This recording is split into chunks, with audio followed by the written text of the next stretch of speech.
You're about to listen to TADPOG. Tyler and Dave play old games. It's a comedy video game podcast. We would like to stress that the hosts are not experts and are really just very crass commentators. Seriously, this is an explicit podcast that happens to talk about video games sometimes. So please enjoy this pretty okay podcast with Tyler and Dave.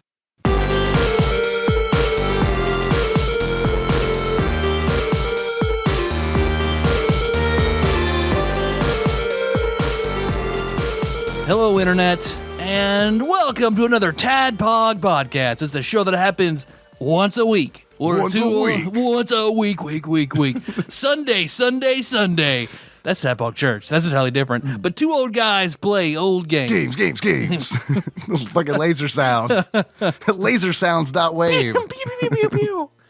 You want drop? It's been like, we've been doing this for like 8 years. Should we add drops? Josh Edwards, what do you say? Josh Edwards says yes. Drops all day long. Josh Edwards from 8 years ago says yes. Time, our dear fan and friend, Time Lord Josh Edwards. Yes. Not just pulling a random name out of the ether. I'm going to smash two first names together and see what I get. And Jacob of Wolf Fighting fame from 8 years ago. Yep. Also, fan of the drops. Yep, fan of the drops. Always reminds me of that episode of Always Sunny, where they're doing their podcast. Oh, God, I haven't seen that. Oh, wow. I think it's like an early, like maybe season 3 or something like that. Yeah. Yeah, it's good. And it's like they definitely have a whole thing with like drops and stuff like that. And, I love Always Sunny, man. I do, dude. Always Sunny. It's Always Sunny is one of the best TV shows ever. And it's wild because it has been on for longer than I realized. Yeah, because it's like 12 years or some shit. It's been on for a real fucking long time. And it's like the moment I realized how old it was when I saw a meme, I think it might have been in the Animal Talking Facebook page. There was a meme essentially where it's like, do you remember the episode where they get addicted, like Dee and Charlie get addicted to like that MMO? And it's like, there's this whole scene where it's like, it's like when I'm doing good in the game, I feel like I'm doing good in real life. And it's like, that is like, like slap the Animal Crossing like logo on that. Because I was in my early 20s when that came out, and now I'm in my mid-30s, and it's still going on. That is wild, dude. Yeah. I think I'm always perpetually a season behind in Always Sunny because I never watch it, when Same here. Current. I'm probably a few behind. I just catch it streaming. Yeah. Man, that's a good show. It's a fucking great show. And it's like, what is amazing about that show is like, it was already good, but can you imagine it without Danny DeVito? No, because God. He elevated it. You know what I mean? He really did. And it's like, I love that. And I love the story about how that came to be. Like, he approached them and everything. And that's what I hear. Oh, I didn't know that. Yeah, I don't know if that's true or not, but that's what I heard. That's what I choose to believe. I've chosen to do no research on this because I like that fiction. Me too. We'll go with that. Yeah. Because I even loved Dee's other show, Caitlin, I forget her last name, Caitlin Mack's wife in real life. The Mick was great. Was it? Yeah, so I heard great. good things about it. But yeah, that shit got canceled. That sucks. What was that running on FX? Where was that running? I want to say like Fox or something maybe. Yeah. Well, today on TADPOG, courtesy of the randomizer, Our dark, chaotic God, and I guessed correctly when you read it off that today we are talking about Aero the Acrobat. Aero the Acrobat. So excited when you said it. It's like when you're doing good in real life. Aero the Acrobat. Sorry, I cut you off. You were excited?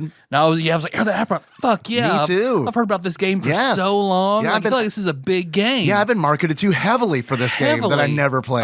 So I already have a positive disposition toward it. Exactly. The marketing worked. Yeah. Marketing worked. Game designers, not so much. Yeah. But we'll get into that. But first, I'm your bittered host, Tyler. Hey, Tyler. My good friend, Pineapple Willie. Yeah, I've got my grapefruit juice, Malibu, and cherry vodka combination in here. I get my mystery juice on TADPOG Church. I'm sober here. Actually, that is hungover the same as sober? I guess. Like, is that like two different status effects? You know what I mean? Like, yeah. do they overlap, or I don't know how that works. Do they stack? Hungover is sober with negatives. Okay, so I have a disadvantage on all rolls. Yeah. Yeah, that feels like it. So, okay, I am very Irish. I'm exceedingly Irish. As such, I have incredibly fair skin. Always have been. I do not tan. I know. I've never seen you. My mother can tan extraordinarily well. Really? Me, nothing. Cannot do it. Does the Irish not come from her side, or does it? Or both sides? I think it mostly comes from my dad's side. Yeah. Okay. I mean, that makes sense then. Yeah, because my mom is like 16th Cherokee, so I guess those genes presented well in her because she can tan very, very well. There you go. Me, didn't get any of that. None of that whatsoever.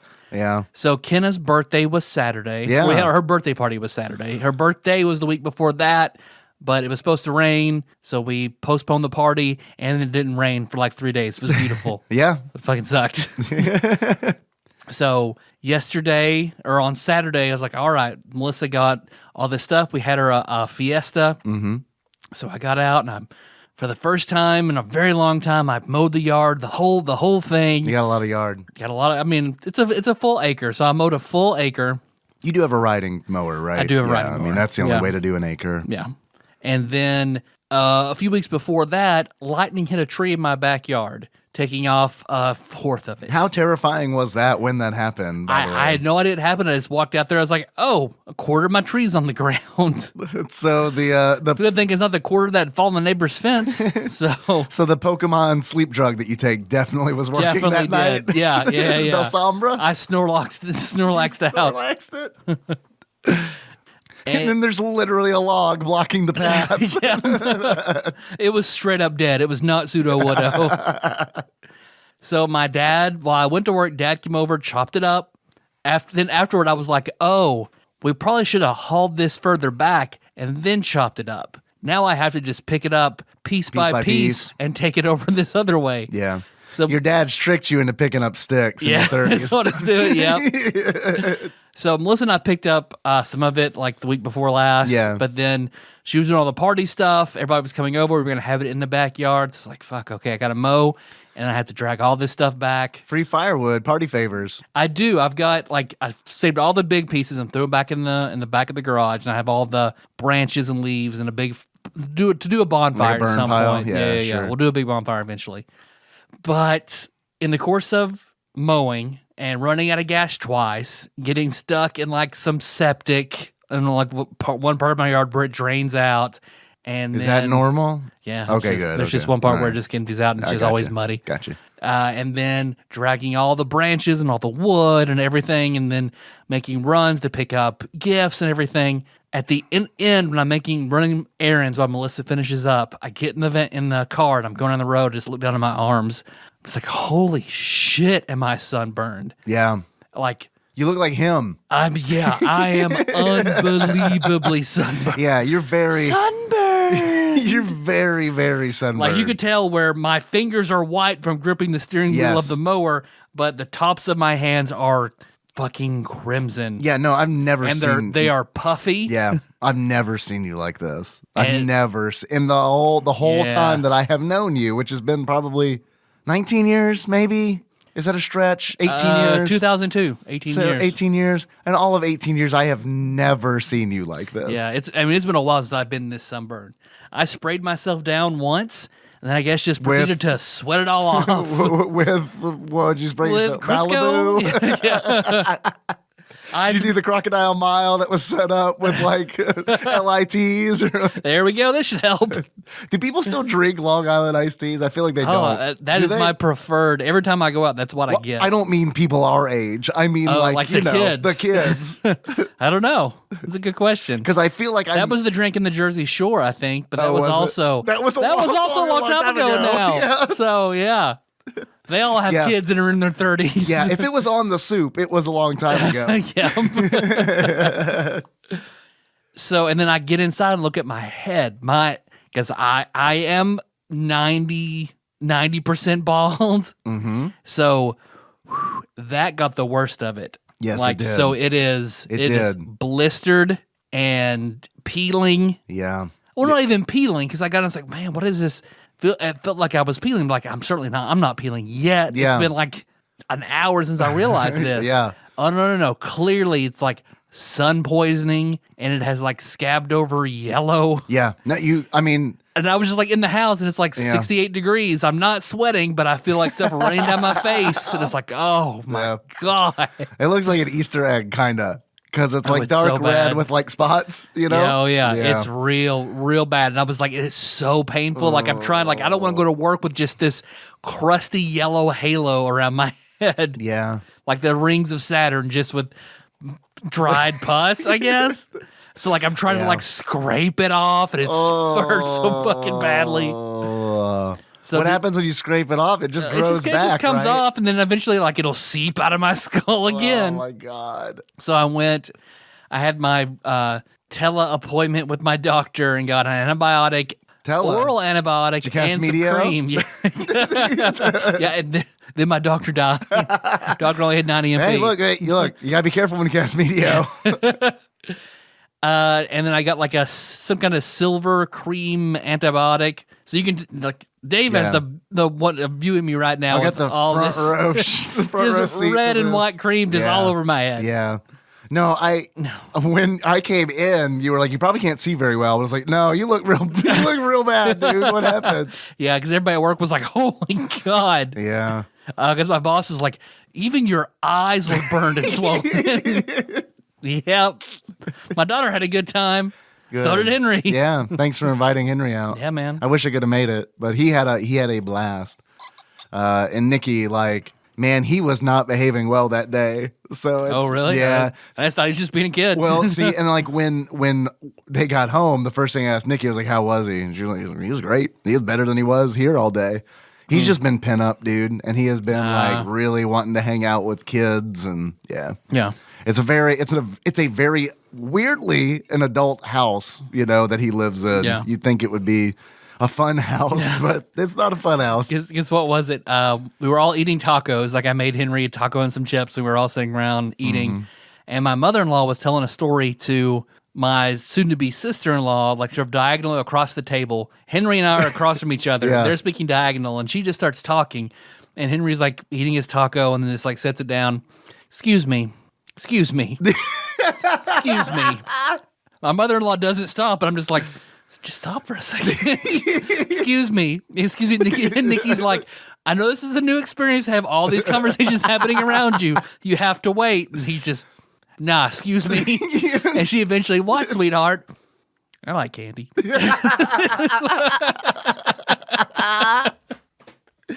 Yeah, we're working real hard at home right now with interrupting. So that's like, that's good. He respects other adults way more than he respects us. That's the way it's always going to be. Yeah. Yep. I mean, because it's like at Kenna's home. the same way. At home, it is just like, oh my God, are you ever going to be able to function? But then, yeah, we take him out and he's like, oh, he does listen. He just chooses not to use the things we teach him around us. Yep. Which I hear that's the good thing, because then you're your child's safety net and who they feel happy and comfortable with. Oh, is that right? Mm-hmm. Well, I will choose to believe that. Yep. I like that how that sounds. I'd never thought of that before. Yeah. I like that. Because if they were like that with you, then they're afraid of you. Oh, if they're like, excuse me, excuse me. Yeah. No, it's constantly, we're talking, wait. You like candy, we know. That dog is brown. Yes, we don't realize. What's that from? A Louis C.K. bit a long time ago. Right. Daddy. Hold on a second. My daughter is speaking. Yes, sweetheart. Hold on a second. I need to masturbate on this woman. Oh, you just got to watch me, sweetheart. Just wait. Don't ever try to get into show business. I'm better than Weinstein. Well, I mean, yeah. Yeah. So how was your week? It was pretty good. Yeah, it was pretty good. I not sunburn. That's good. Mm-hmm. I do have Irish heritage, but like I didn't get that. I didn't get that gene. Yeah. I got. You got some Cajun too. Yeah, it's the Italian, I think, that like allows me to like absorb the sun. Yeah.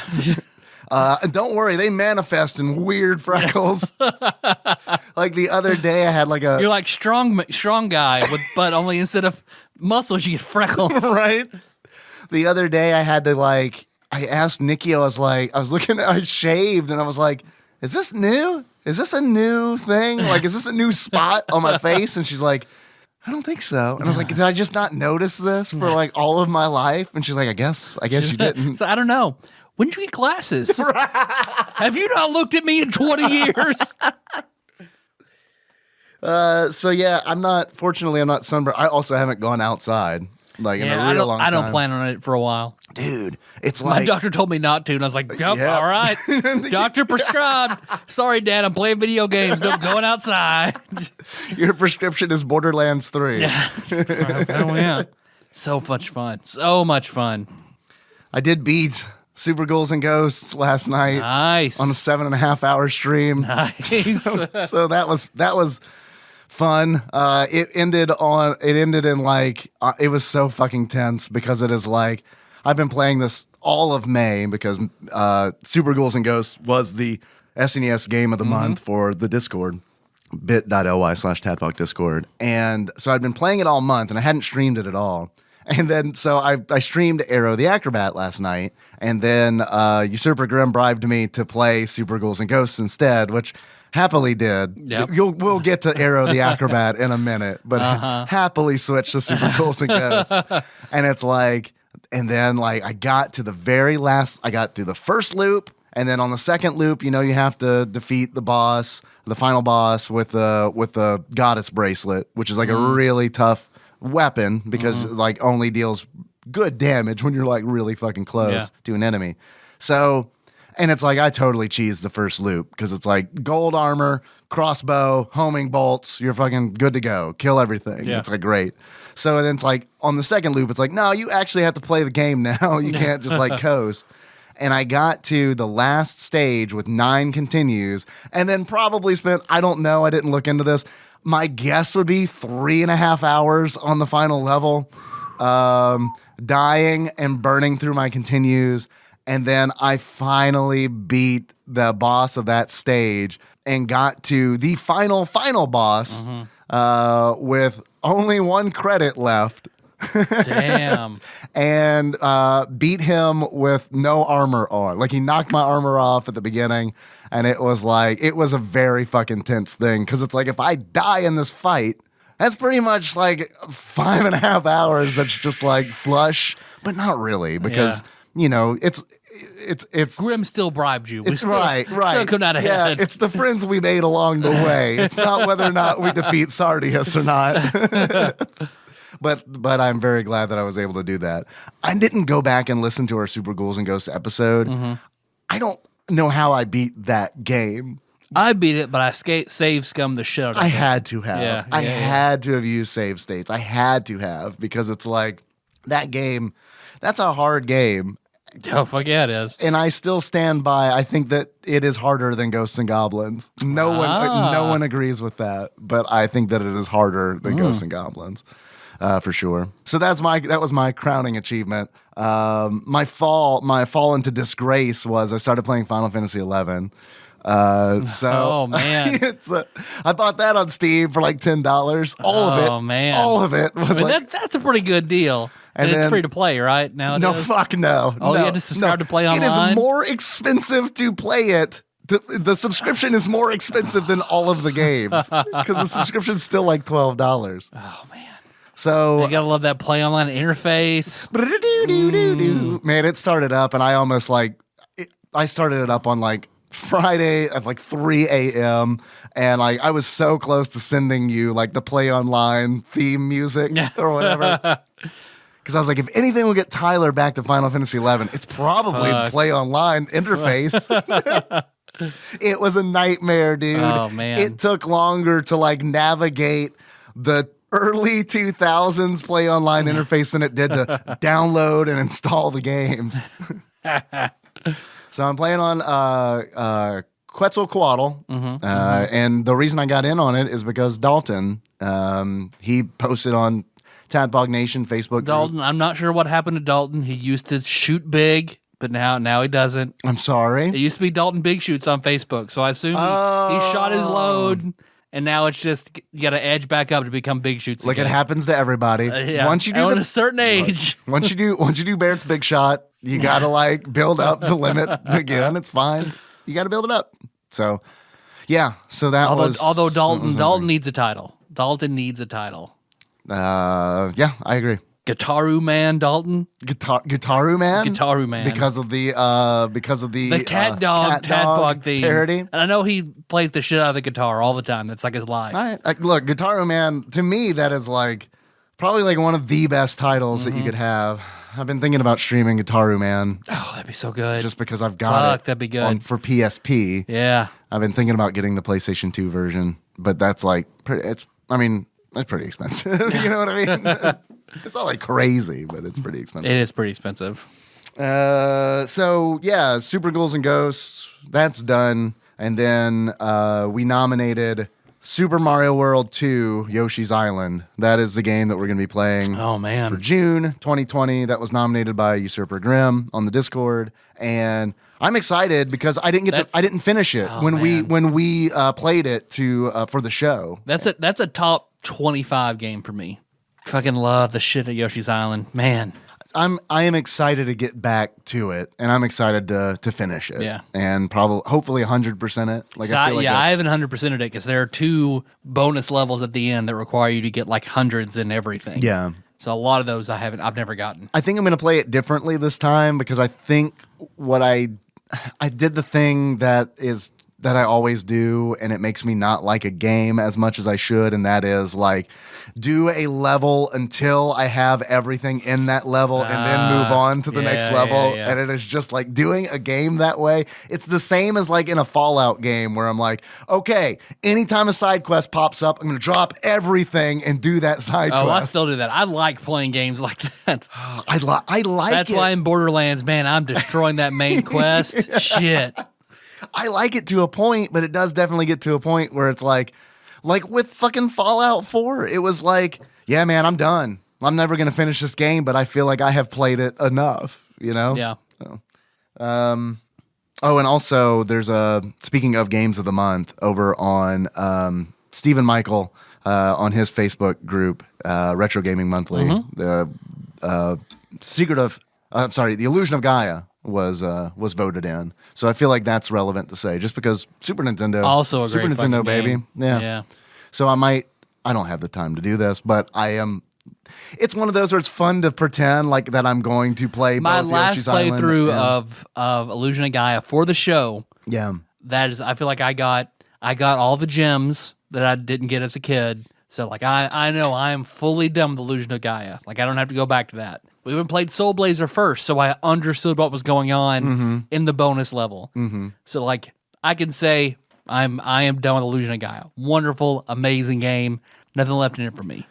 Terranigma has been mentioned a few times. Fuck yes. I'd love to play Terranigma. In Twitch chat. And I know that when we were recording those quintet episodes of Tadpog, I know we mentioned Terranigma. The older I get, the less likely I see myself like playing it and finishing it. You know what I mean? Yeah. But then again, I don't know. That might crest. There'll be a time where it's like probably in 11 years when Henry's driving. There you go. There you go. And it's like, now it's time to play You go get Terranigma. Groceries. I'm going to play Terranigma. Yeah, I'm going to play Terranigma for 2 hours. Go figure that girl I saw you with. I mean, ask her first. You get Kenna's permission. You get Tyler's permission. Yeah, there's a chain of command you have to go through, and I don't know, man. I don't make the rules. It's just polite society. So yeah, you do that. You work on something, and Daddy's gonna play Terranigma. Well, you hear that, Dave?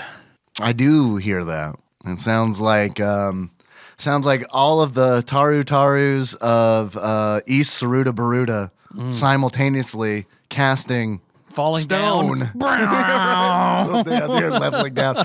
Dude, Final Fantasy 11 got like easy as fuck. Yeah, you can do the game how you always want it now. You can solo every fucking bit of it. which is a really weird experience. I know we were about to get into Aero the Acrobat, but I feel like we're probably never going to talk about Final Fantasy XI again. I don't know. No, maybe I should save it. If we all play again, then it'd be worth doing an episode. But it is wild to be out in like out in the world. Like Dalton told me he was soloing in the dunes, and it was just like I about had a fucking stroke. What about the bogeys? Right? Yeah. Surely you have fear of the bogeys. And it's like, it's really funny talking to the NPCs who are Call like, to Juno for a raise 3 or you're level down. and they like, I don't remember this from when we were playing, but like you can teleport to the crystals in cities now. Could you do that in Final Fantasy XI before? You just had the telepoints. Yeah. That's all you could do. That's what I thought, because that's a thing. And then run 3 screens or rent a chocobo whenever they would then rent chocobos outside the telecrystal. Right. Ride that 3 or 4 screens over to the city. Right. Oh, dude. And you know the Beastmaster scan ability? Yeah. Everyone gets it now. And it's so wide of a range now too that it is just like, wow, the quality of life that they've added. It's weird because it is the same game, but it is also very, very not the same game. Just because that sounds pretty good. The first night, I think I played for like 3 hours maybe, and I got to level 18. And it's like, this is unprecedented. I remember when it would take a week to get to level 18. Yep. And a lot of that's because you got to start level partnering. 11. Yes. Okay, well now I can. Right. I have to get my sneak oil and my prism powders. Try to get through Mahara to the boat, and hope pirates don't attack the boat. Hope a kraken doesn't get on the boat. Yep. And get all the way across. Yep. To Selbina and get to the dunes. I was curious. I was like, is anybody streaming? Does anybody Does stream? anybody need a level 11 monk with no subclass? Does anyone? I need the Kraken Club. Oh man, the fucking Kraken Club. I was like, I tried for a little while. I know you did. Yeah. I was like, does anybody stream Final Fantasy XI on Twitch? And a few people do. And it was like a very weird thing. I thought like I was being punked for a minute because there was one stream when I looked that was like Final Fantasy. It said Q from Isle and fish. So like what? Fish, Phish. So I click on it and yep, it's just a dude just partying in Qfum while he listens to Fish. Doesn't say anything. So I had that up on the screen. I was like, all right, I can do this. Had that up on the screen while I played. And meanwhile, I'm thinking, why are you partying, dude? What are you doing, man? Yeah. You don't have to talk to anybody. Yeah, now. this is a dream. Yeah. But I do hear that. You don't have to have a ranger run out and then come back with 4 goblins to kill you. You all sit there for an hour, you die, level down, and then don't get another party invite for the rest of the night. Yeah, and no one's really clear on their communication about whether or not they're coming back because someone forgot to set their home point where you're farming for XP. So. Yep. Or let me find a teleport. All right, I'll be back in 45 minutes. Yeah. Then 45 minutes later, my mom said I have to go. Yeah. Right. We do like me and to see the DC symbol above your name, and I'm out. But of course I hear that. The bubbly sounds of Trey Anastasio going at it on his guitar while Qfum crabs dive by the bucketful, which of course ushers in a segment that we like to call Dave Reads from Wikipedia. Okay, guys. Aero the Acrobat is a 1993 video game developed by Iguana Entertainment. We know those dudes. We do. Iguana, the NBA James of NBA James fame. And it was published by Sunsoft. We know Sunsoft. Sunsoft had some good NES games, I feel like. And like notably good soundtracks. Gremlins 2, excellent fucking soundtrack. Batman, great soundtrack. It was released, Aero the Acrobat was released for both the Super Nintendo Entertainment System and Sega Genesis. Aero the Acrobat, a red anthropomorphic bat, was created by David Siller. And in 2002, Metro 3D released a version of the game for the Game Boy Advance with a battery backup. And that pretty much, the rest of it is it came out on the Wii Virtual Console, et cetera, et cetera. Had on Genesis, then it got that really, yeah. So, I mean, this game got to a lot of places, but you also don't see it on a whole bunch of lists either.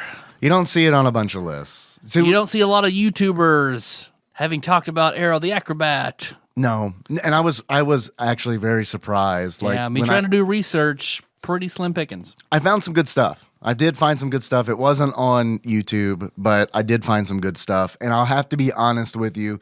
The stuff that I found does make me feel a little bad about the opinion that I have about the game, because David Siller, this is not a case of not caring. I'm just going to get this out of the way. I think that Aero the Acrobat is a bad game. Yep. And I don't think that, I would agree with you. Aero the Acrobat is a bad game. I think it's a bad game. But okay, so here's the deal. I think that it is a game that wasn't as, I think it is a worse game now than it was when it came out in 1993. I think that this is a case of a game not aging well at all. Like, this game did not age well at all compared to other platformers from the 16-bit era. Because it's like, there are way, way, way better platformers for like the Super NES and the Genesis than Aero the Acrobat. And I think it is a victim of poor level design. I think the level design in this game it's miserable. Yep. It is miserable. Smart Ball has better level design. Absolutely it does. Spanky's Quest has better level design. Like by a fucking mile, it has better level design. This is not, Aero the Acrobat is not a hidden gem, but it was a game. I was hoping it was, but yes, I was too. But it was a game that it's a bespeckled turd. it is. It's like a robin's egg poop. It was well respected when it came out and highly reviewed when it came out. This was Electronic Gaming Monthly gave Aero the Acrobat the Best New Character Award in 1993. And like, if you read through the reviews from 1993, I mean, they're not 10s, but I mean, we're looking at like 7.5s out of 10, 8 out of 10. We're in that range. We're in the B plus kind of range. Because I don't know, I feel like a platformer on the Super Nintendo, it's hard because it came with the best platformer on the system. I mean, that's debatable, but yeah. I don't know. I think Super Mario World is the best platformer on the Super Nintendo.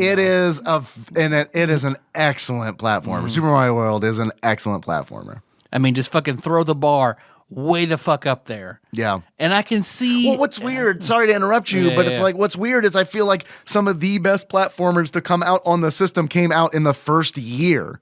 Super Mario World. Sorry, Super Ghouls and Ghosts. I'm going there because I just played it a shitload. Yeah. Super Castlevania 4. I mean, like, these all came out in 1991. Like, I feel like a lot of really, like, the SNES came out fucking swinging. Yep. You know what I mean? Yep. And then it's like we get into 1993 and it's like, yeah, you're right. It's like Aero the Acrobat. Does it hold a candle to any of those games that we just mentioned? Not remotely. No, it doesn't. It doesn't. It does. It feels weird because I can see where they're trying, or let's make a platformer, but we're going to we do platformers a little differently over here at Sunsoft. Instead of jumping, you're going to dive toward the enemy. Doesn't that sound fun? You do like a headlong dive. Yeah, that sounds fun. You do like a Psycho Crusher. Yeah, how are you going to operate that in game? Super clunkily. Yeah. Like, it's going to be really difficult, and if you don't do it just right, you get hit. Yes. Oh, okay. Yeah. Well, I mean, because I'm diving at like a kind of a crazy angle. You have to do it at diagonals. Yep. Yeah. Is there a lot of shit that I'm going to bump into? Just spikes that automatically kill you. They just kill you all over the place. But if I hit an enemy with my Psycho Crusher,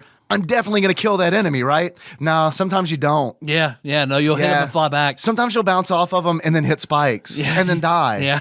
You got to do it 3 or 4 times. But if I hit spikes 3 times and lose all my lives, there are continues in the game. I can probably just pick up where I left off, right? No, you got to go to the beginning of that world. Well, at least I mean, do I have to memorize shit? Yeah, you're going to memorize where shit is. Yeah. Okay, so, I mean, can I play the game quickly? No. You would need to go at a snail's pace in order to memorize it and not die. Okay, well, I guess there's probably a run button so I can go slowly. No. Anytime you walk, you're going to naturally accelerate right into shit. Yep.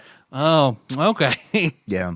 Which works kind of like Sonic, honestly. Like, the movement is the running mechanic is very similar to Sonic in that, Sonic builds up that momentum. That's how Aero the Acrobat He does, is. and then you lose rings, get at least one ring, you keep going. Keep going. Aero the Acrobat, not so much. Aero the Acrobat has hit points, right? they're little A's with wings on them. And every time an enemy hits you, you lose an A. But more often than not, you hit a spike and you die immediately. Everywhere. They're everywhere. And it's like... Is the first level a good introduction into how to use all your powers? No. Super fucking hard. No. Super hard. Oh, okay. Well, they're probably not... Is it like the high point and it goes down? Oh, no. All the cool shit is much later on. Much later on. Yeah, I didn't make it past the first world, but I did see the worlds after it, and they do look a lot more fun. Yep. Like there's the roller coasters and shit, a whole theme park, a wooded area. But no, I'm just stuck in fucking circus tent hell. Yep. Where it sounds like it's big and wide open. You don't know what's going on. The soundscapes of Killer Clowns from Outer Space, brought to you by Casio. Like it is just like the fucking. It is the worst. Yep. It is the worst. I think the best thing about this game is that it looks okay. It does. It looks okay. Okay. And then I think everything else is worse than that. Yep. I think you are dead right. The controls are the controls are infuriating. Yep. Yeah. That's always what you want in a platformer. Yeah. It's the best. It's good. Are you familiar with the story at all of Aero the Acrobat? Not at all. All right, I have a little bit. This is from the instruction manual. Direct your attention to the center ring. The star of the show, Aero it's like a whole circus thing. I know. Because he's in a circus. I know. He's a little circus boy. He's a little circus boy.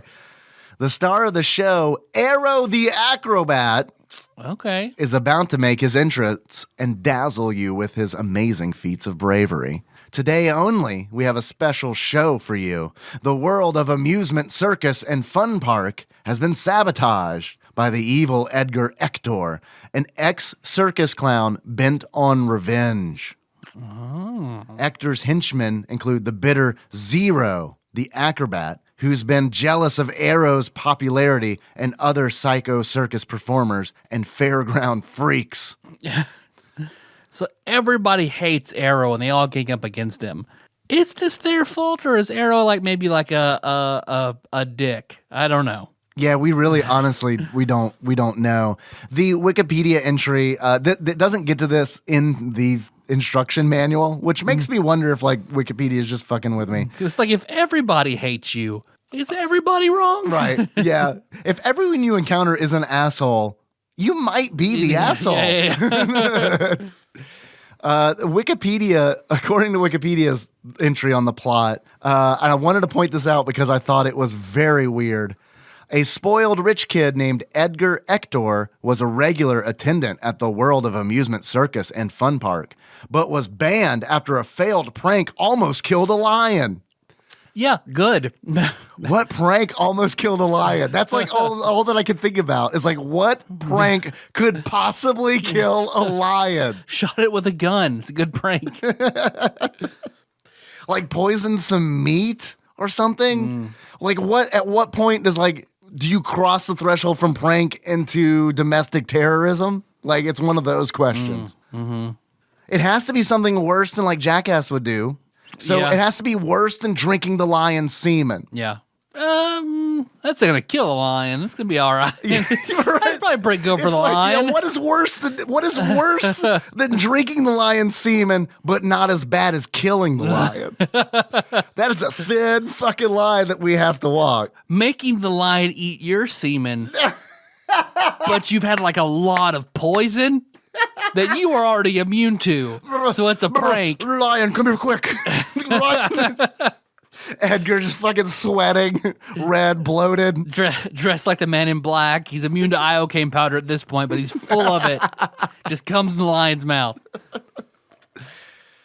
So that's probably all right. Mystery solved. I'm glad I accomplished what I came here to do, and that is put that to fucking rest. Are you a fan of mascot platformers in general? I like Crash Bandicoot quite a bit. Okay. I like Mario. Okay. I like Sonic. I was gonna say barring Mario and Sonic because obviously they're the big ones. Yeah. And Crash is pretty big too. I feel big. like. I like Smart Ball. Smart. I don't know. Who was Smart? Who was Jerry Boy, the mascot of? Yeah. I mean, Smuckers. Was that who? I can't even remember who did Smart Ball. I don't remember either. Damn it! Was it IREM? Was it Human Entertainment? Joe and Mac. Who? Joe and Mac's platformer, right? It is, but are they mascots? Of cavemen. Until the fucking Geico came along and took it from everybody. What are some other big mascot? Well, I don't know if like you call them big ones. Yeah. Who are some little ones? Some little ones. And these actually might not be mascots either. I don't know. But Bubsy comes to mind. I've never played a Bubsy game. I played a Bubsy game for 4 seconds because I bought Bubsy in a lot of Super Nintendo games and I'm testing them out, right? Yep. And I remember putting Bubsy in and being like, all right, let's see what Bubsy's all about. Never mind. Power off, eject. I've never played Gex either. Dude, I've never played a Gex game either. Sly Cooper. I've never played Sly Cooper. I haven't played a Sly Cooper either. Spyro. I've never played Spyro. I've never played We're bad. We're bad at mascot platformers. Yeah, we're bad. It's God of War. I played 4 God of War games. I think it's the fucking retro gaming podcast police. They're at the door. Shit. They are pissed about a lot of things right now. But most importantly, they're pissed that we've never played any of these And we came in games. that lion's mouth. They are pissed. No, it's not the police. It's not No. I dress my wife like a lion. It's fine. We're Wizard of Oz enthusiasts. Yes, she had a mane. I know that's a male lion, but I had to know it was a lion. She needed her courage, and I gave it to her. Oh, man. I was Scar, and she was Simba. Don't ask any questions. It's a popular search on Pornhub. It actually might be. Yeah. Lots of incest. Lots of incest in there. Yeah. It's a you can't avoid it. It's quite a place, that Pornhub. It is. It's the fucking Don't know if you've ever been, but man, all sorts of stuff on there. The Wild West. It's weird. The older Henry gets, the more conscious I am of like, there's some weird shit on here that I enjoy. Not throwing shade. It's good. But it's weird. It's fucking great. But I am also weird. Yeah. So I know this is weird. It's weird. Yes. I mean, it's good for me. I don't know if it's good for like. I don't want Henry to like this until he's like almost 40. Son, there comes a proper time in your life where you can like things like that, and that age is 38. It is after you're married. With a kid. Yeah. Like you're done. Yeah, you're done. This is your outlet. Yeah. Until then, just focus on fingering girls while I play Player Enigma. Okay, please. Awesome Possum. Never heard of it. And that's apparently a mascot platformer. All right. Rocky Rodent. Nope. Alex Kidd. Alex Kidd. I've heard of Alex Kidd. Alex Never played an Kidd. Alex Kidd game, but I'm familiar. I don't know, man. All of them. I've never played, like, when you said Gex. Artie Lightfoot. We played Artie Lightfoot. Artie Lightfoot. Which was not terrible. No. Would I play it again? Probably No. not. No, thanks. As far as video game mascots go, how do you feel about Aero's character design? Marketable. Yes. Yeah. Yeah. With the black mohawk and the red mask over the big bat Yeah. ears. Very and- marketable. Yeah. Extremely marketable. Do you remember the ads? Not really. I remember watching them. I know who Aero is clearly. Yeah. But I read a lot of comics in 1993, and I read a lot of gaming magazines in 1993, and I remember seeing ads everywhere for Aero the Acrobat. And the one that I remember the most is it's like this article that is like just in columns and it looks super boring, and then like bursting out of the page is Aero like on a trapeze, and then he's also doing a somersault in the air, and then he's being shot out of a cannon and doing all these fun things. all of these things happen in the game 45 minutes apart from each other. I don't know. I feel like you're pretty The active cannon in the will game. shoot you directly into spikes. Right. Like every 100% fucking of the time. So you have to like, don't like shoot big out of the cannon. You Yes. got to just do little shoots, little by little. So you don't lie, Yes. like it's fun for kids to just, be very careful with the cannon and how you move around. Oh, like Mario and Sonic, it's fun to go fast Yeah. and do shit. Like, not an Aero the Acrobat. Yeah. It's a slow, methodical. It's a platformer that plays like a What's the kind of cinematic platformer? Oh. A platformer that you have to play like it's a cinematic platformer if you want to win. You just got to go slow. Just got to go real slow. My favorite part on the back of the box of Sonic the Hedgehog is you get to go fast and do shit. Yeah. Yeah. Same for Mario. I mean, jump high, do shit. Jump high, do shit. That's a Nike ad, I think. Yeah. Or Gatorade. Mario can wear Nikes. It's fine. Let's do that crossover. In that Aero the Acrobat ad, there was a segment where it says if you've gotten this far, because it's all like, it's probably, if I were to guess, 1,200 words. Like, it's a big, long thing about Aero the Acrobat. And about like halfway through, it says, if you got this far, we can tell you're dedicated. Send us a postcard at this address, and we'll send you Aero the Acrobat, essentially. All right. So it was kind of like a hidden contest kind of thing. Okay. Which I think is neat. Yeah. This game was marketed very well. Yeah. Like Aero the Acrobat is a marketable character, and it was marketed very well. The ad agents are better than the game designers. Yeah. Yeah. And it really fucking sucks to say because earlier when I mentioned the development, I think this is a case where the designer really gave a shit, which is kind of sad because I don't think the game is good at all. At all. Yeah, man. I think that the level design is very bad. Let me give you two examples. There is a segment where it is, I'm assuming, supposed to teach you how to use the trapezes, which they're not fun at all. No, they're awful. They don't feel good. They're awful. I watched gameplay of someone doing it very well. So it's like one of those things was like, okay, there's a trick to this, and I don't know the trick. And also in the instruction manual that I hunted down, it does not tell you the trick to use these well. Also, the instruction manual gave me false information. It's like when you're bouncing on a trampoline, hold down to go higher. That does not work. That if you hold down on the trampoline, you pretty much just like start doing little small bounces. It's like, okay, well, clearly there was some breakdown in communication between the booklet people and the game people.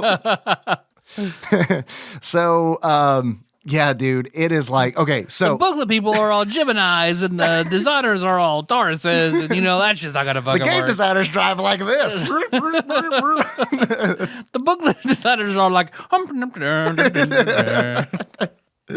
Here we are on TADPOG, further dividing the booklet people from the game design people. Shame on us. I mean, the booklet people are almost dead. They were wiped out. They've been driven. They've been driven away. They were driven from these lands in 1997. I feel like that's probably safe to say. The last and greatest tribe, the Brady Games, were when they were finally I think annexed and broken apart. What is the last instruction manual you remember reading? Fuck, man.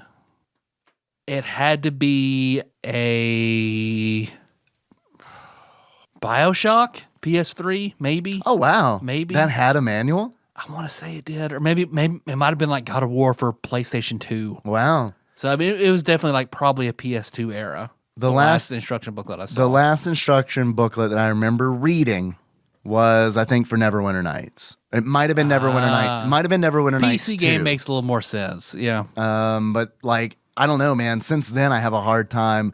And it might have been because it's like, I also remember reading the UO instruction booklet, which by the time, like, MMO instruction manuals are hilarious because it's like, I don't know, man. By the time you're playing this game, this is probably going to be worthless paper. Here's how we intended you to play it. Right? You won't play it like this. No, it's not going to work like this. this. But here's how we intended it to be. Yep. I remember reading the Final Fantasy XI instruction manual. I remember that. God, I remember going through that, checking off every quest and going through shit.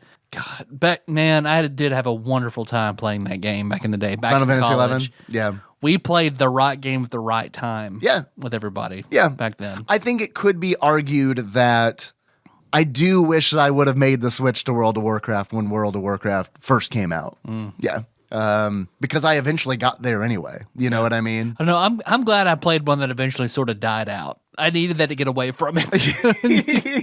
It's still going. People don't know it. I literally still hear people say, it's a shame you can't play Final Fantasy XI anymore. And we thought that too. Remember? Like a few years ago. It's like, oh, this Thanksgiving, it's gone. And it's like, no, it's still fucking a thing. People just don't do it because it's fucking $12 a month. That is so fucking dumb. It's the same to play that as it is Final Fantasy 14. See, oh man, that's so fucking dumb. A game that is no offense to Final Fantasy 11. Final Fantasy 14 is a better game. Like, yeah.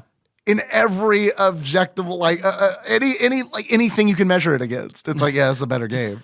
Does it play like Final Fantasy 11 did when we played it? Like you have to do a party, you have to do Fuck this? no, it doesn't. No, it plays like Final Fantasy 14 is a really good game because a smart game, A Realm Reborn. I feel like I need to I need to say that, not the original Final Fantasy 14 in its horsebird state, which I didn't play, but I remember like watching gameplay of that and being like, oh my fucking god, they messed up real bad. Yeah, but it was cool that they ended it in game, so you could see the apocalypse coming. The world that's destroyed. wonderful. Yes. That's wonderful. And they worked it into the narrative because like in Final Fantasy 14, they talk about that event. That's awesome. Where it's like Bahamut woke up from the moon and fucking destroyed the world.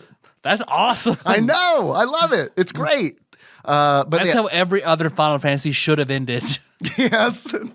Well, Final Fantasy 14 was like really smart. A Realm Reborn was really smart because they're like, let's take everything that people love about Final Fantasy 11 and everything that people love about World of Warcraft and like just kind of make a really good game from those two. Those two pieces of DNA. Let's peanut butter and jelly it. And it works great. No, you can solo it up to like end game, at least when I was playing. And then once it's just like World of Warcraft. If you want to do dungeons and shit on the way, which you do need to do, you have to party up for that. But it's like outside of that, you can just do your own thing. And obviously some classes level better solo than others. Like White Mage is kind of a struggle. Like when I leveled White Mage, I essentially just queued up for dungeons constantly. And earn my shit that way. And this is, I know we're way off of Aero the Acrobat right now, but it's like the big thing about Final Fantasy 14 that I hate, that I do think is horrible, is that it is story driven, which is a double-edged sword because it's like on one hand, that's great that you're keeping with the tradition of Final Fantasy being story driven. You know what I mean? That's great. What sucks about it is I'm on my third fucking character and do not want to go through this boring ass story again. You know what I mean? It's like, let me level the way I want to level. If I just want to do dungeons, please just let me do that. Don't like gate me behind like beats in the story narrative, you know? Yeah, no, you're right. Much like Aero the Acrobat. You know, I can't go to this awesome area everybody's at. Let me go. No, I have to. Yeah. Give me 2 weeks. Yeah. And it's not like Final Fantasy 11 where it's like, oh, I can just start this quest to get my Chocobo license. It's like, no, man, you got to be at a certain point in the story before you can do the Chocobo thing. So, I don't know. Which might have been the case in Final Fantasy 11. I just can't remember. But I felt like you could just go. I think you had to be a certain level. Yeah, you definitely had to have, there was definitely a level gate, but I don't know if there was a mission gate. Like, I don't know if you had to have completed. You might have had to be in like rank 2 in whatever city or some shit. I'm talking out of my ass. Yeah. We're a podcast. We can do that. Yeah, it's fun. It's point of a podcast. We're legal video game propaganda. We are. We'll just tell you lies. So, Aero the Acrobat, much like the Chocobos in Final Fantasy XI, became the mascot of Sunsoft. Do you know who Aero replaced?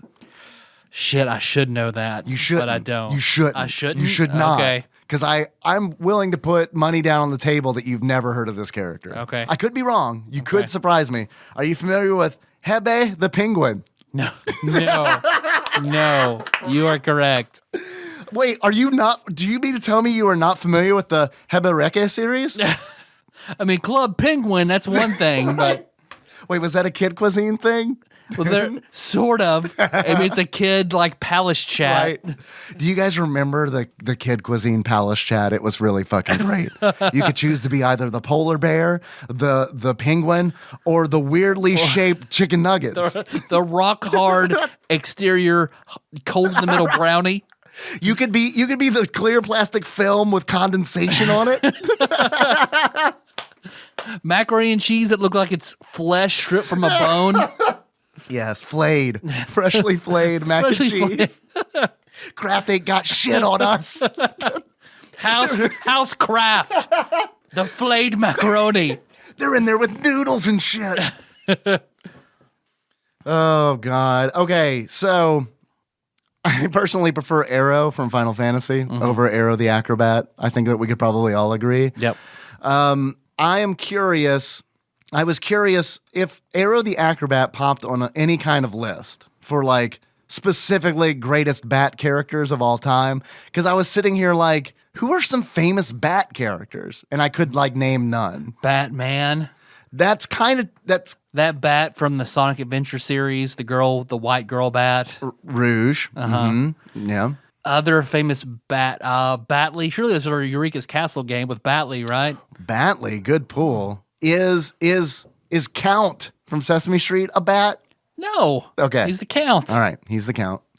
I found a list on ranker.com of the greatest bat characters of all time, and I am sad to report that Batley was forgotten. Much like I forgot about Batley, Batley was forgotten. Bat Boy is on there.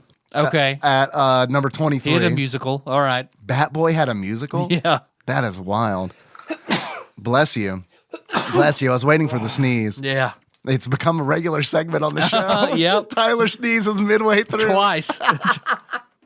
How about Bartok from Anastasia? Oh, okay. Yeah, the girls like that. I saw the trailer for that movie. Yeah. How about Batty Coda Not familiar. from Fern Gully? I couldn't have told you the bat's name. Oh, okay. All right. Batman is on this list, which is bullshit. He's not a bat. Man Bat. Man Bat. That, on the other hand, I think would fly.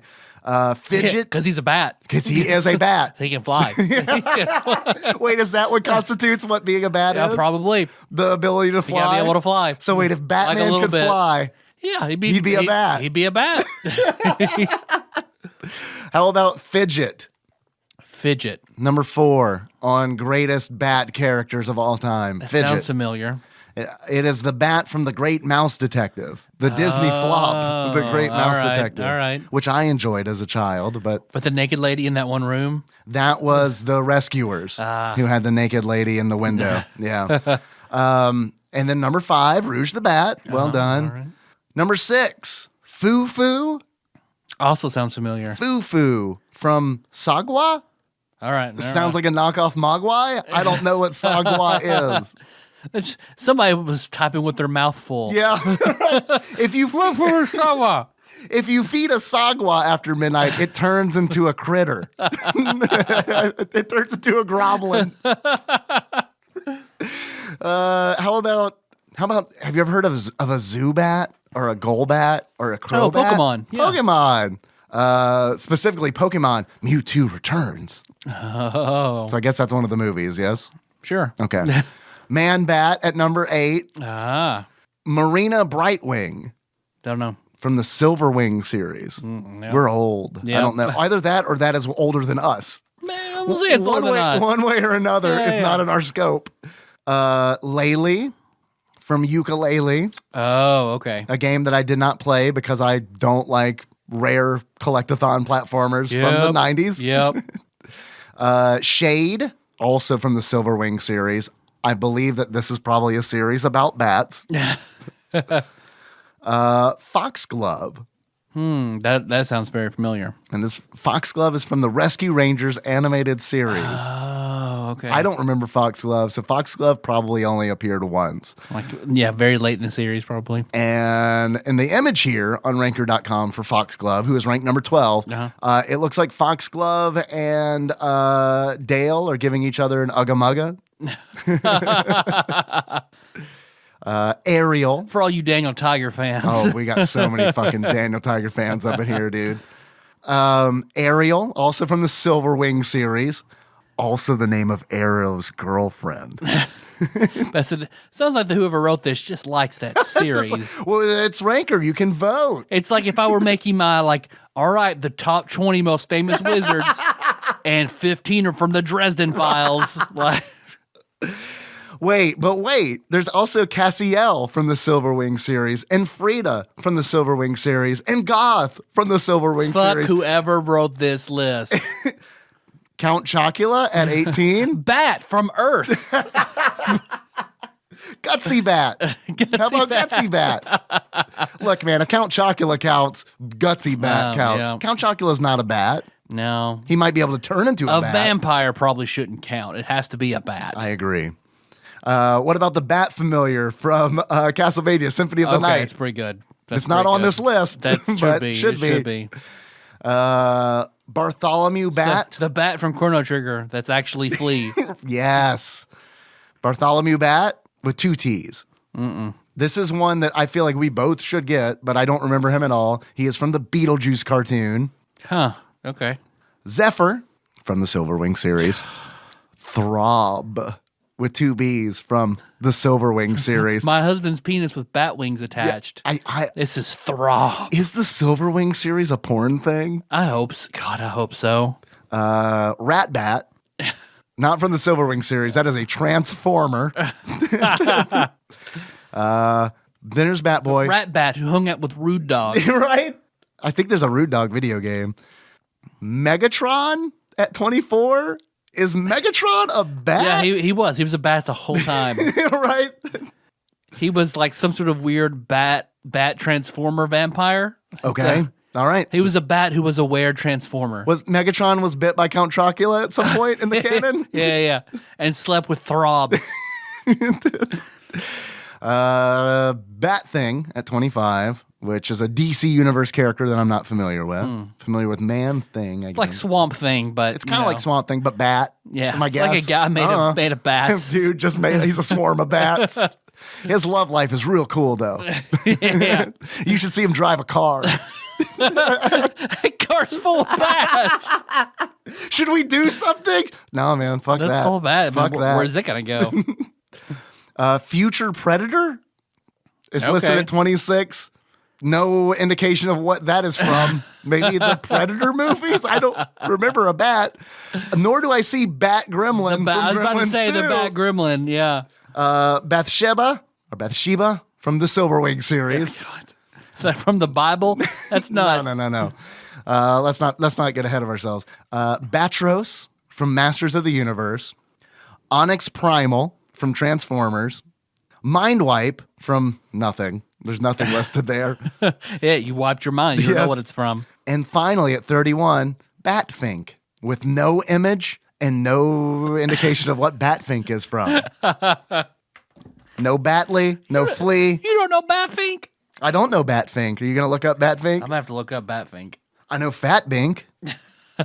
I'm subscribed to Fatbink on YouTube and on Pornhub. I've been on Fatfink magazine for years. Dude, best echolocation ASMR I've ever heard. I like it when Fatbink licks my ears. Oh, Batfink is a Hanna-Barbera cartoon. Ah, okay. I believe so. 1966. All right. And I said because he looks Hanna-Barbera, but it might not be. All right, Batfink.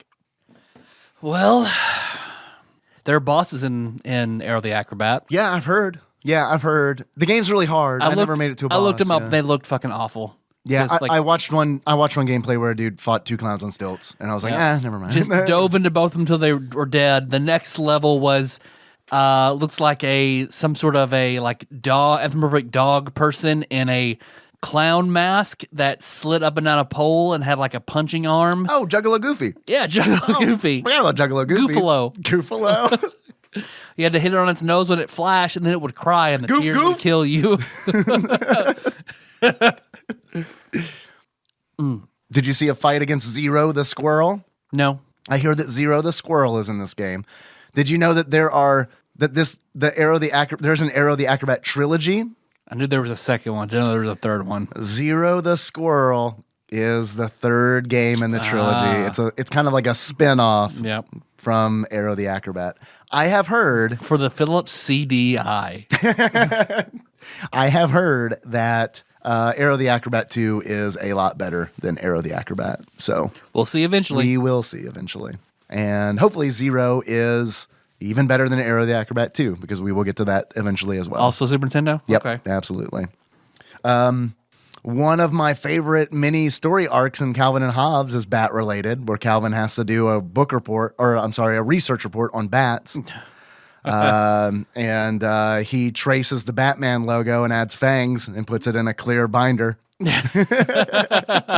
And also refers to bats as bugs. So, yeah, that's a good one. Wonderful. That's from Scientific Progress Goes Boink, if anybody's interested. Nice. 1989. Nice. That's good. That's a good year for Calvin and Hobbes. Did you have any achievements for this game? A lot of achievements came in. A lot of achievements came in. And I have a few more things that I do want to say about the game. If you don't mind, I know we're probably ready to wrap Please up the Aero do. the Acrobat, but I think it is interesting. I read a really good interview with the creator, David Siller, the creator of Aero the Acrobat, on a website called pressthebuttons.com.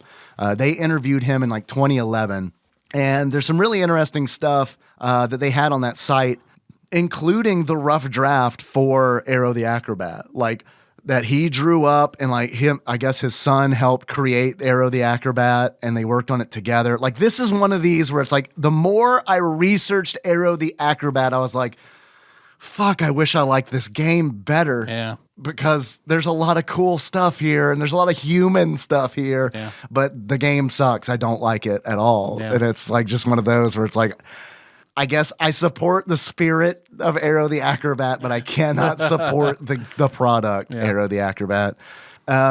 David Siller said that the game was originally based on Mappy. Are you familiar with Mappy? Oh, okay, yeah. Which I honestly think is like, if that's the kernel of Aero the Acrobat, it's like the tiniest little kernel, because it's like Mappy has trampolines in it. You're like a police mouse who's getting returning stolen goods from a cat gang. Yeah. And so like maybe the anthropomorphic angle with trampolines. Yep. I don't know. And also Water bats, but mice with wings. mice with wings. Fledermaus. Yeah. Right, yeah. And also not on the Fledermaus, also not on the list. Come on, where's our tick love? He can fly. Yeah, you're right. Counts. Let's see. Also, I thought this was interesting and we haven't touched on yet. As far as the actual game itself goes, the most interesting thing about it is that every level is objective based. So at the beginning of the level, you are told something that you have to do, whether that is bounce on 12 star platforms or collect a key. It's not as simple as go from left to right. But like I've said earlier, everything breaks down in the level design and the controls. For the game to play like that, level design is super important. Very important. And I never got to my examples of like how bad the level design is. Those trapezes, right? Okay. So there's this segment with trapezes that is obviously set up to teach you how to use the trapezes. Because if you fall from them, you just land on the floor and nothing happens. You're fine. No spikes down there or anything like that.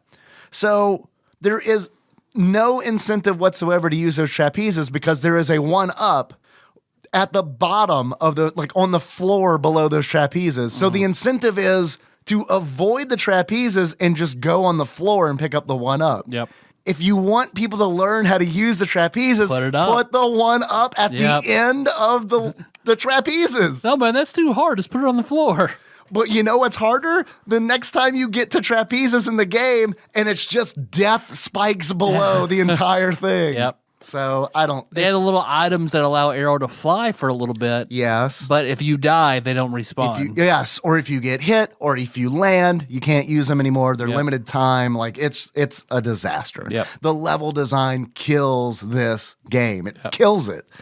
There's also another example of poor level design is there are cannons that you get into that we mentioned earlier where you shoot yourself out of, and it kind of uses a golf game mechanic where it's like there's a slider and you use that to adjust the power that you're shot out of. So in the game, you can hold down X and look up and left and right and down without moving. That's fantastic. I love it when games let you do that. Take in your surroundings. Unfortunately, it's never useful, especially in this situation where you get in the cannon, fire up, and you have to just guess. If you're doing it the first time, you just have to guess where there are not spikes. Yep. Incrementally just shoot yourself a little bit further, which is so much fun. And I want to remind everybody that hitting spikes is an immediate death. Yep. There's, like you said with Sonic, if they would have done a thing where it's like you hit spikes, you lose a hit point, all of a sudden the game is 400% better. Yep. Because it's like, oh, okay, that sucks, but I can learn from that. There's a minor penalty to me taking a leap of faith 2 times in a row. Yep. I shouldn't be punished for taking a leap of faith. Not the ultimate penalty. Right, yes, exactly. Bat death. We play it like, humanity. I also want to point out, not to bring things down, but the coronavirus bat was also not on the list of famous bats. Also from the Silver Wing series, I hear. Also, I think it's interesting that in this interview on PressTheButtons.com, David Siller said, and I think this is kind of funny, Aero was not based on Sonic or any other attitude-based character. Aero is not sexual. He has no cloaca. He just, nothing. There is, if you are curious, there is Aero the Acrobat deviant art. I didn't find anything sexual, but most of it's just bad. That's how you know the game hasn't made it yet. Yeah, if they're not fucking. Yeah. If no one from the Silver Wing is fucking Aero the Acrobat, you know it hasn't made it. If it's not Batley Eureka and Aero the Acrobat in a 3-way, right? It's not happening. No, it's not even worth reading, honestly. If Magellan isn't just destroying Aero the Acrobat with his giant dragon cock, then it's just not. Did you know that they modeled the dragon dildo after Magellan's actual penis? Makes sense. That's how I would have done it. I mean, yeah. Yeah. So anyway, thanks for indulging me on that trivia. I thought it was that interview with David Siller is actually a really good interview, and it was heartbreaking for me to read after I played the game, because it's like, dude, I wish that game had been better. Yeah. But everyone loved it when it came out. Everyone loved it when it came out. Yeah. I just don't think that we knew. I think that certain designers knew what good game design was, but I don't think as a whole we appreciated good game design. Yeah. You know what I mean? I don't think that games were as serious as they are now. Capcom had all the good level designers, and Nintendo and and Sega. It's like, for real. And it's like Nintendo understood good level design. Straight from Super Mario Brothers. You know what I mean? Yeah. Like, that is good level design. Capcom, like you said, fantastic level design. I feel like they caught on a little bit later, but when they caught on, they really caught on. Mm-hmm. But no, man, it just is horrible in this game. And I do think that it takes it from a mediocre game to a bad game. Yep, I agree. So, but it's also really, seeing the rough draft that's hand-drawn by David Siller it is worth checking out, because it is a glimpse into how quaint the gaming industry was in 1993. Because it is all hand-drawn. The art is good, but everything's hand-lettered, in print lettering. So, it is just obviously done with pencil. The logo is hand-drawn poorly. It's like the level of when you pick up a really old original D&D book, like a monster manual, and you're flipping through and you're God. Right, exactly. Yeah. Right. It's that level. So, anyway. I do have achievements for this game. Mm-hmm. A lot of achievements came in from Twitch chat. Yeah. A lot of them. So I picked my favorites. This is a quarter of the achievements that came in. Thank you, everybody who submitted an achievement. And if you want to submit achievements in the future, come hang out on Sunday nights at 8:30 Central on the TADPOG Twitch channel. The first achievement coming in from Gentle G is Aero Not. And in order to unlock Aero Not, it's where you choose to play Super Ghouls and Ghosts instead of Aero the Acrobat. The next achievement comes in from Rhythm Master Paul Korn, and that is Pile of Wings. And in order to unlock Pile of Wings, you need to die in the Pilot Wings ripoff bonus level, which we have not talked about. Yeah, I forgot about that. There is a bonus level in this game.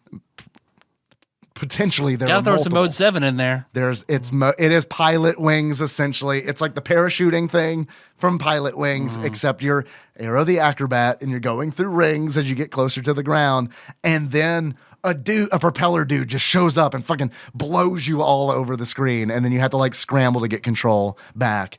And also you have to land in a tiny pool of water that's on the ground. And if you get through all the rings and then don't land in the pool of water, you lose everything. Yeah. Good day. Next achievement I have comes in from Nick P 7186, and that is Can't Sleep, Clown Will Eat Me. I'm a sucker for these fucking Simpsons quotes that Nick sends in. To unlock, can't sleep, clown will eat me. You need to have nightmares of the literally dozens of ways you can die in this game. Because like 90% of the enemies in this game are clowns. Mm-hmm. Yeah. Sometimes you run into an anthropomorphic elephant. Yeah. But most of them are clowns. Yeah. Of course. And that is a reference, of course, to when Homer made Bart a custom clown bed. And now I lay me down to sleep.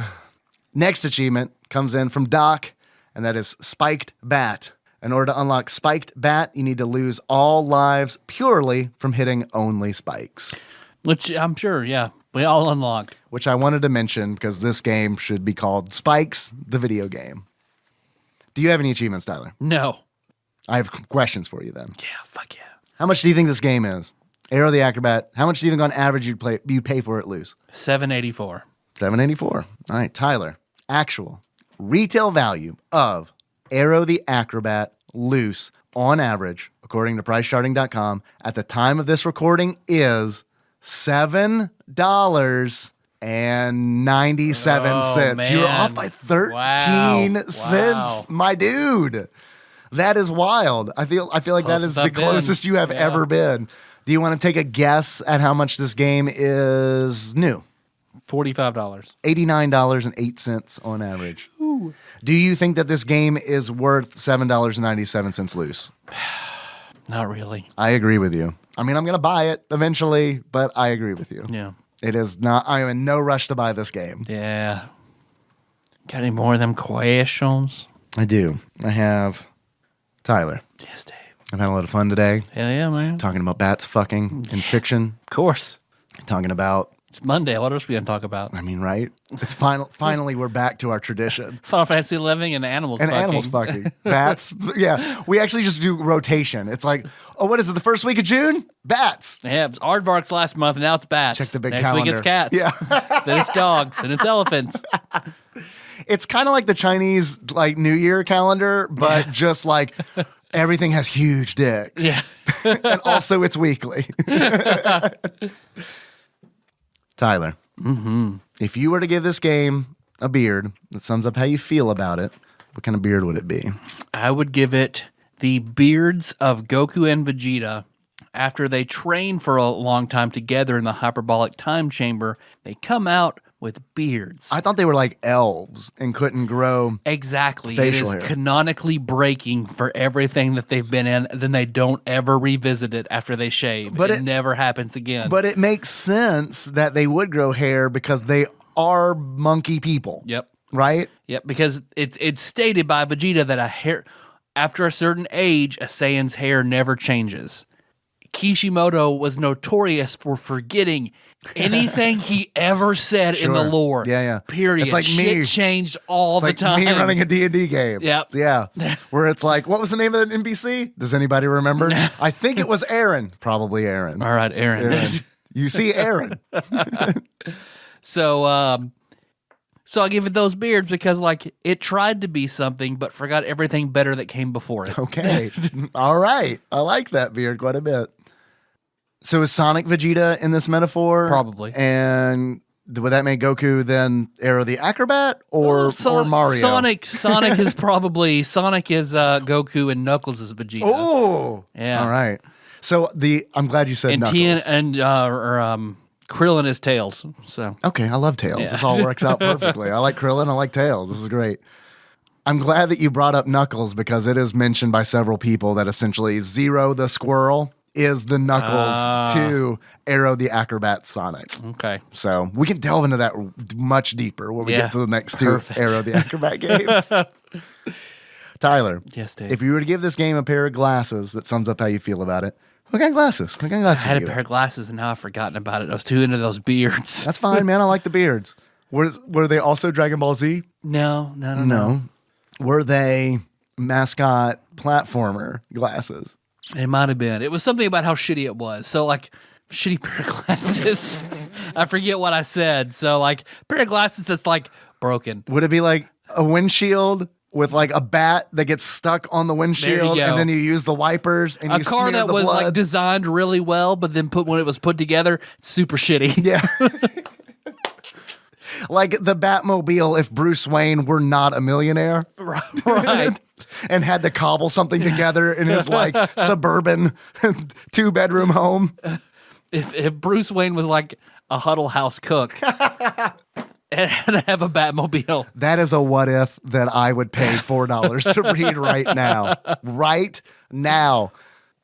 DC, get your best writer on Yeah, this. not Waffle House, but Huddle House. Huddle House. Is there a Waffle House is so much better than Huddle House. I like Waffle House. I haven't been to Huddle House in a minute. Yeah, it's not. I mean, I worked at one for a year. Yeah, right. It's not as good. It's Yeah. not as good anyway as a Waffle House. Yeah. Man, Waffle House. There's just more seating. Oh yeah, is that like in their ads? More seating. Like Waffle House, food's not as good. And there's more seating. Right. But when you're drunk, it won't matter. Yeah. It's true. It's true. You got any more questions? I have some more questions. Yeah.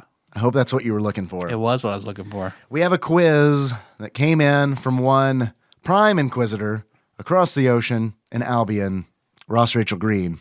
This quiz is entitled Sunsoft Orama. Oh, great. Ross says, finally, a game I suspect won't be utter ass, but probably not without its faults. Sunsoft published a selection of games on the Super Nintendo, which all seem at least fairly reasonable and not your standard tie-in knockoff or yearly recycled game. But how many do you know? I'd probably Not many. I would do better, I think, at Sunsoft NES games because I think that is Sunsoft's like golden era. So I'm just going to go ahead and get in front of that, in front of why I'm going to be awful at this quiz. I just won't know. And that is not a challenge to the next quiz be Sunsoft NES games because I'll also do badly at that. Ross says the following are all Sunsoft games for the Super Nintendo in order of release. Are you ready? Yeah. First question.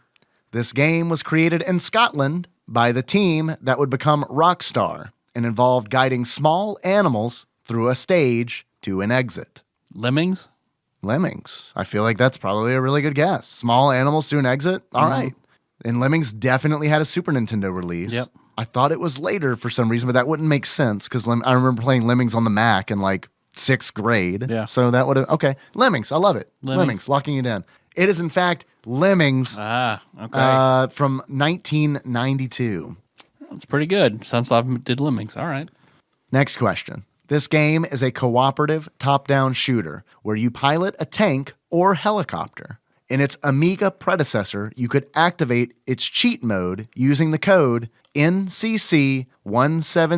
NCC1701D. No idea.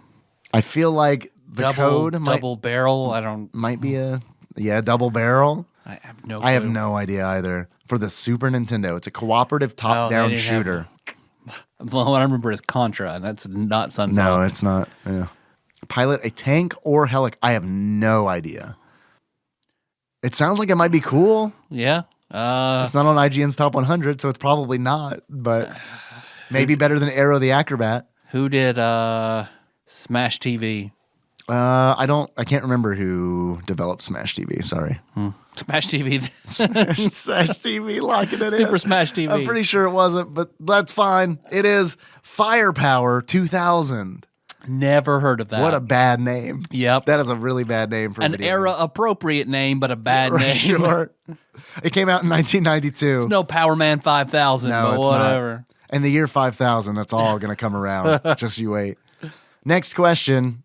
This game sees a somewhat faster than life like bird escaping a hungry desert carnivore. Has to be Roadrunner's Death Valley Rally? Yeah, there you go. Yeah, perfect. I think that was the Super Nintendo one, right? Awesome. Yeah, good call. All right, logging it in. It is Roadrunner's Death Valley Rally Good job, from man. 1992. Next question. This game and its star is named after an island off the coast of Australia. This game and its star. So the game is named after the main character, presumably. So, New Zealand, right? I think, isn't New Zealand To the north of Australia, or is it Yeah. to the south? So did you say the south? On Yeah, the south? island of the south coast of Australia. Oh shit!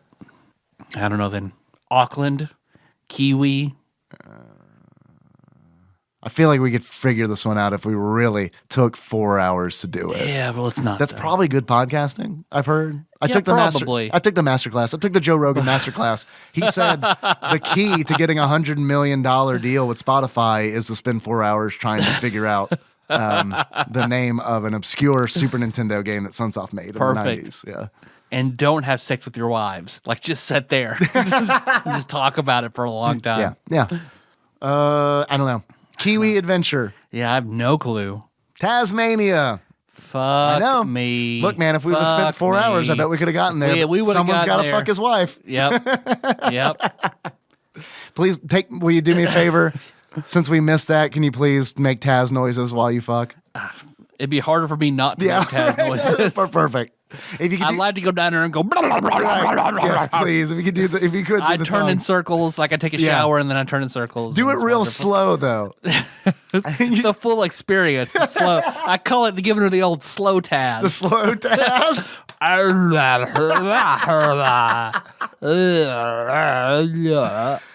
Everyone loves a good slow Taz. It's slow Taz. Next question. It's like a Taz on muscle relaxers. That's what I want to see. I want to see Looney Tunes presents Taz on muscle relaxers. Tazopoids. Tazopoids. Next question. This game features a popular mallard's alter ego trying to stop a particular alien from destroying the planet Earth. Is that Duck Dodgers? Probably is. Duck Dodgers of the century. Yep. Right? Yep. Right. Locking it in. It is, in fact, Daffy Duck, the Marvin missions from 1993. Damn. Close enough. Yep. Right. Staffy Duck in space. I am curious when we get to that game because I want to know if that is better or worse than Porky Pig's Haunted Holiday. I wouldn't mind doing a lot of these Looney Tune games. Yeah. There's a lot of content here. I feel like there's more content, secondary content than there is with Aero the Acrobat. Next question. This game wasn't developed to make a Sega mascot shake his thick ass. I feel like I need to say, well, hold on. I need to say this Duke Nukem. This game wasn't developed to make a Sega mascot shake his thick ass. That was pretty good. But it is possible. Man, it's Sonic from Sonic Twerking. Sonic Twerking, the Sunsoft sensation. Yeah. Hey, did you like Sonic? You want to see him do a slow Taz? Sunsoft gave Dave $10 to buy that stream. All right, the next Mario Paint stream I do, Aero the Acrobat will be twerking. Aero the Acrobat will be making them cheeks clap. As he goes through a fire hoop. This game wasn't developed to make a Sega mascot shake his thick ass, but it is possible. What the fuck is this? What Is that the Acme Animation Factory? Oh, it probably is. Yeah. I didn't even, man, sorry. I'm not even drinking. Acme Animation Factory, locking it in. It is Acme Animation Factory. I didn't even know that was a reference to that stream. Yeah, actually, yeah. Making Sonic twerk. I was just excited about the prospect of making Aero the Acrobat twerk. And then sending it to David Stiller. Look what I did Stiller. to your precious, you piece of shit. Stiller, not Ben's brother, David Stiller. Next question. This game was based on a cartoon series about a seafaring prince. The cartoon series was abruptly canceled before it could be completed. Pirates of Dark Pirates of the Dark Water? Yep. Fucking love that show. Locking Love it in. the shit out of that show. See, I missed it because I feel like it was like I aged out of that. One of my D&D, I had a D&D NPC based off an episode of Pirates of Dark Water. I remember very well. Really? Yep. I aged out of Pirates of Dark Water and Reboot. I feel like those were like the two things that it was kind of like, yeah, okay. Locking it in, Pirates of Dark Water. It is, in fact, 1994's The Pirates of Dark Water. Yeah. A game I am not looking forward to playing. Yeah, it's probably not great. Because I did not like that cartoon, and I bet the game is real bad. I remember there's an episode of it where they're trying to find all these artifacts in Dark Water. These dragon balls. Yeah. And one was so old that it eventually evolved life. So they had to catch this living like animal that the The artifact relic evolved gained into. sentience? Right. I gotcha. And then the pig pirate caught it and wished for panties? Yep. For some reason, I thought you said pennies with a really southern accent. Panties? Panties. Panties? Man, 100 panties make $1. My dad used to call any underwear panties, and he would do it just to make me upset. I mean, I called mine big boy panties for a long time. Big boy panties? Big boy panties. Like when you were a big boy? Yeah. My big boy panties? I mean, under 10 until my dad was like, stop it. So you did what my dad did to me, to your dad. Yeah. I like it. Yeah. All right. The old reverse panties.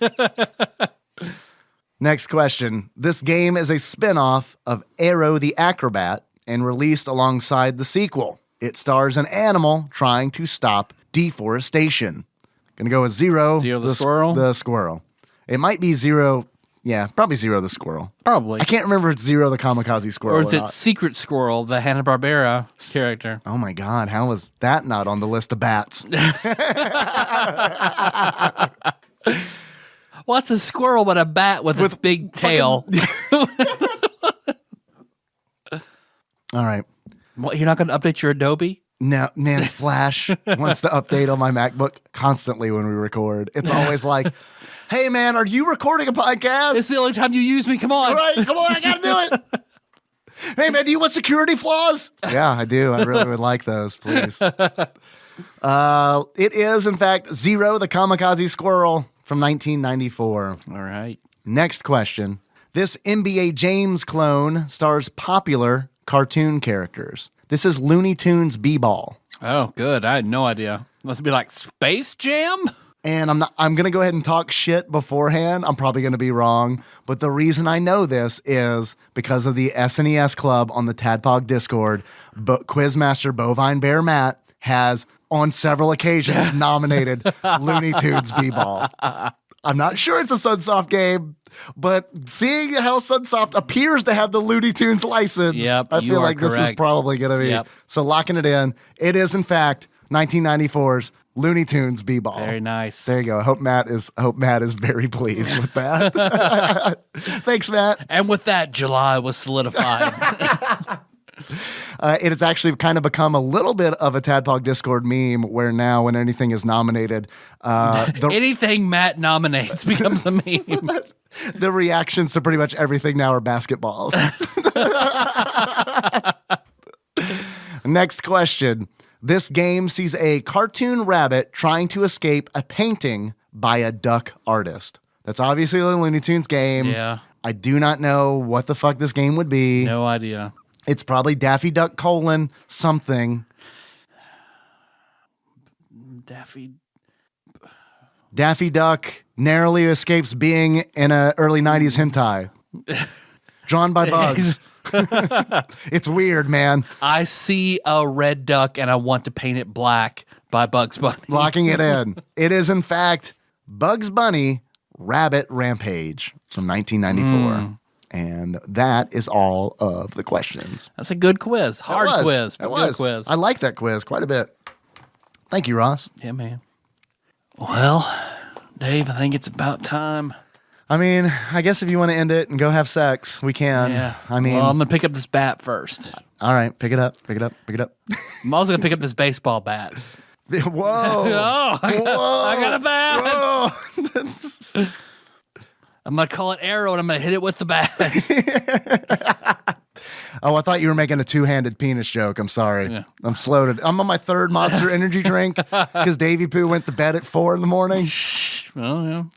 Remember last week when I was like, you were like, can we record on Tuesday? I was like, I don't want to be up all night, man. I see the irony in that, and I apologize. I wasn't paying you to stay up, so it's totally different.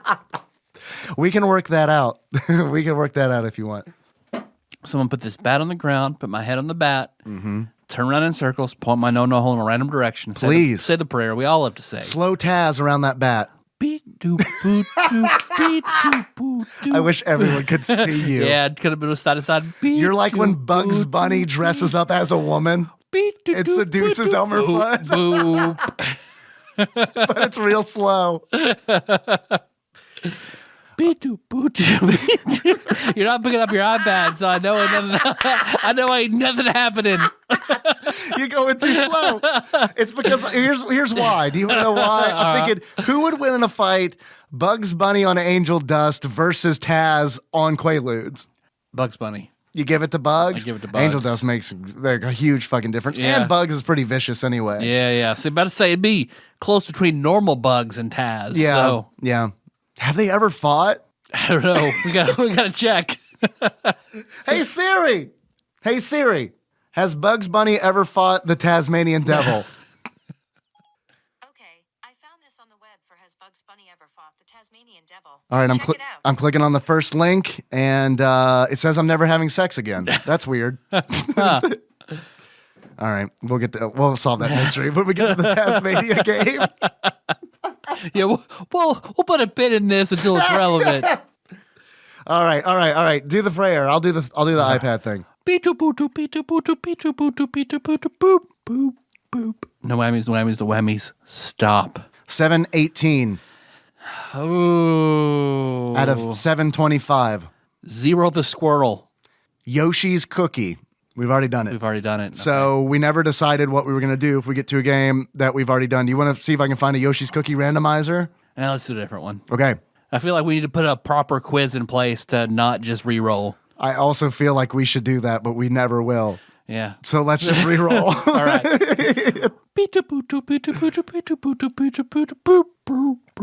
No whammies. Stop. 286. It's one I'm excited about. Oh. It's one I've played before. Ooh. They're not good hints. These are very bad hints. Whoa, 286. What letter do you think that might be? F's. Close. K's. All right. K. What's a good K game? Shit. Krusty's Funhouse? Boy, I wish. Knights of the Round. Oh. This is a Capcom. Is that a Phil Hawkins game? Well, it gets complicated. It is in the tablet, in the holy tablet we have, the spreadsheet. Also, we've developed some fiction on Discord that we're trying to figure out if the randomizer and the spreadsheet are in the same pantheon, if they're rival gods. I mean, the spreadsheet's a god of law. So You're right. Yeah. You're right. Who is only as powerful as its avatar, which is me. the data entered into it. Right? And let me tell you, I've been real lazy about You're the marking only off. believer. So. That is Phil Hawkins. Also, J. Jonah Jetplane. So we have a decision that we need to make, or we need to have both of them on. Had both of them on. It's going to be real fucking tough. It's going to be a real nightmare for me. Is what that translation. Oh. The translation. That's going to suck real bad, man. To have two guests phone in, I don't think we've ever done that. Oh, that weren't in the same place. I don't think a single Discord could handle that Drew much. and Bailey have done it, but yeah, they were in the same place. So we need to figure out what we're going to do about that one. But it is Knights of the Round. All right. Damn it, ready for Krusty's Funhouse. Well, I don't think anyone's listed next to Krusty's Funhouse, and I don't know that because I don't really actually have the spreadsheet in front of me. But You just remember. I just remember. No one's knocking down my door. It's like, dude, when you do Krusty's Funhouse, I need it on. Or someone has, and I have forgotten. I don't know. So we'll just see that. Hey, they'll be next week. See who's on it. Yeah, we'll see. It'll be fun. Yeah. Or we could punish everybody, and it's just you and me. No one. Not even you and me. It's an hour and a half of dead air. We hire somebody to role play as Arthur, King Arthur. It's Melissa reluctantly yelling at me about how she doesn't want to be on. Well, hey, Knights of the Round next week. Give her the slow Taz. Yeah, Convince give her her to the come slow on, man. Taz. Withhold the slow Taz until she comes on the show. Man, withholding a slow Taz, the ultimate tease. Sorry, man. That's how I roll. I use sex as a weapon. That's a lie. The marriage tool it was meant to be. Yeah. That's a lie, obviously, because I don't know if Bugs Bunny and Taz have ever fought. So clearly, I've never had sex in my life. We found Henry in an air duct. You just came into an air duct one day, and there he was.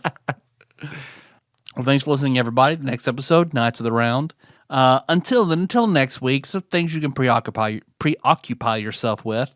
There's a TADPOG Facebook group. It's memes and episode posts. Then if you want a little bit of that dank shit, there's the TADPOG Nation. It's where we shit post about TADPOG and games and anything that might make us laugh.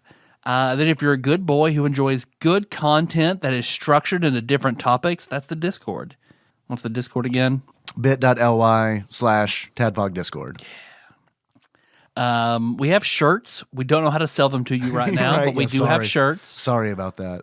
I got that Soda Jerks shirt in the works. Yes. So, From yes. potential guest host on next episode. We'll see. Yep. Let's see what else we do. TADPOG_podcast on both Twitter and Instagram. Uh-huh. But most importantly, we got that Patreon. We do. We also have a phone number, 270-883-2555. If you want to give us a call, give us a voicemail. Yep. We're going to send a package. That's Yep. TADPOG Studios, P.O. Box 3785, Paducah, Kentucky, 42002. Yep. Or a link to that is found in the show notes if you didn't understand everything I was saying very quickly. People have been calling. We have not been taking calls on the show, but We people keep have been meaning calling. to, and then it Yeah. doesn't happen. Yeah. I had Patreon pulled up. There it is. All right. So, Patreon. Want to give a big thanks to, I didn't know if I remember thanking Grant Baxter. Thank you very much, Grant. Grant. It's a big get. Nick Price, increasing your donation. Thanks, Nick. Very much. Thank you. Very much appreciate it, dude. And then your enormous bribe from Usurper Grimm. Yes. I hope you enjoyed the super cool as it goes. I really hope he did. Yeah. Huge increase from Grim. Thank you, Grim. I will say this. I do find this funny. I don't think Grim expected me to bear down and beat the game because we were up so fucking late, and at least 4 times he was like, I'm going to bed. And then he kept coming back. And then eventually This is your money at work, brother.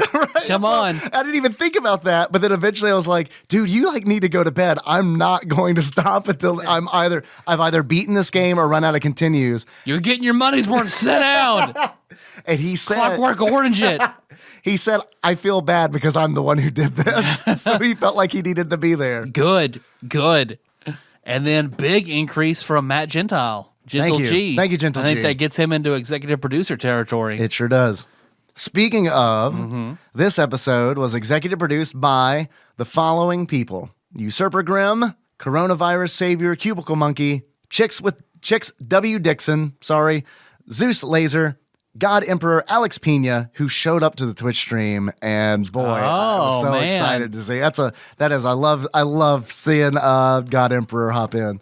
Martin Stein, Cousin David Galino, Laud Mulaney Dennis, Chase Coburn, Cthusiast Jeff Miners, Joseph Phillips, Cody Phillips, Platinum member Brett Miller, the Eightfold Daniel Abernathy, Matt Gentile, Magical Sleeper, aka Big Dick Pie Baker Chris Vaughn, Master Cycle Baron Kevin Link, Drink Smith Joey Webster, Executive Producer Dig Dougie, Pinball Archmage Chris Edler, and Sandwich Pope Phil Hawkins. Hell yes. Thanks, y'all.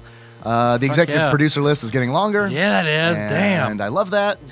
So if you like hearing your name at the end of an episode, consider donating $20 a month. Our theme song is Moved by Sycamore Drive. Link to that track from the shows at tadpog.com. How you been closing this one out, Dave? As your favorite character from the Silverwing series. Fuck yes, man. All right. So until next time. Tropical.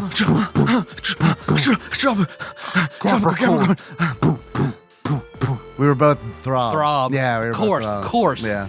No one beats Throb. You were Throb getting there and working up to it, and I was Throb doing it. Yeah. I was Throb Releasing. growing, and you were Throb at completion. Throb showing. Thanks, everyone.